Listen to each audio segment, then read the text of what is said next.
Good day everyone. My topic is about two types of network, a local area network and a wide area network. A local area network of computers located in a single location like a home, school, or office building can share connection with other LANs with the internet. Local area network usa siya nga type sa network nga nakalocate la sa usa nga location. For example, sa balay, sa school, mao lay sakop nga area.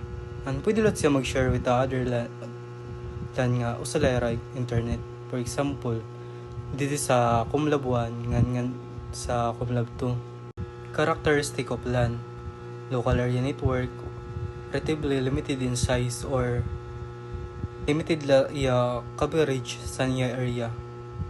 And computers connected in small areas, or for example sa Kumlab 1 and sa Kumlab 2 and sim office, or for example sa faculty simla na building. And through peer-to-peer, pwede siya mag-direct send resources nga mag-communicate between pairs without a central server. And can support unlimited numbers of node and any device nga naka-connect sa network, for example, computers, printers, router, or switches.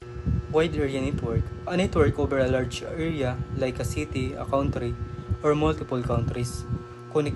Connects multiple LANs together, generally utilize a different and much more expensive networking equipment than LANs. The internet is the most popular one. Wide area network usa siya nga network nga widely coverage sa area, na pwede siya city to city nga country to country or globally. Ang pwede siya mag-connect multiple LAN and mas expensive iya equipment kaysa sa LAN, nga mas popular siya kaysa sa LAN.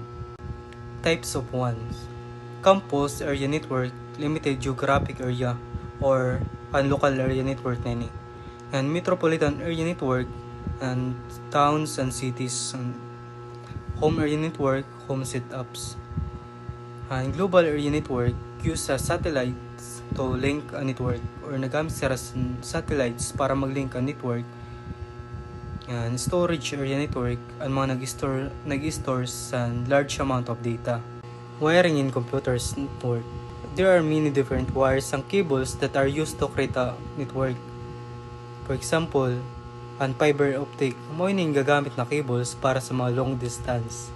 For example, ang mga internet service provider or PLDT, mo yung rin gagamit ng wire para makasend data bisan na rayo.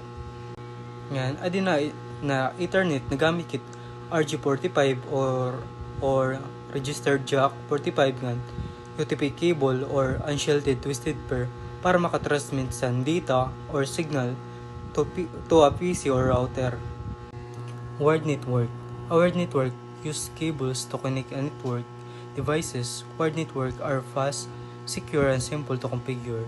Device tethered to cables have limited mobility. A wired network mao ni may cable nga gamit para makatransmit data to another device, and mas matulin siya nga mag-transmit data ang secure siya nga network.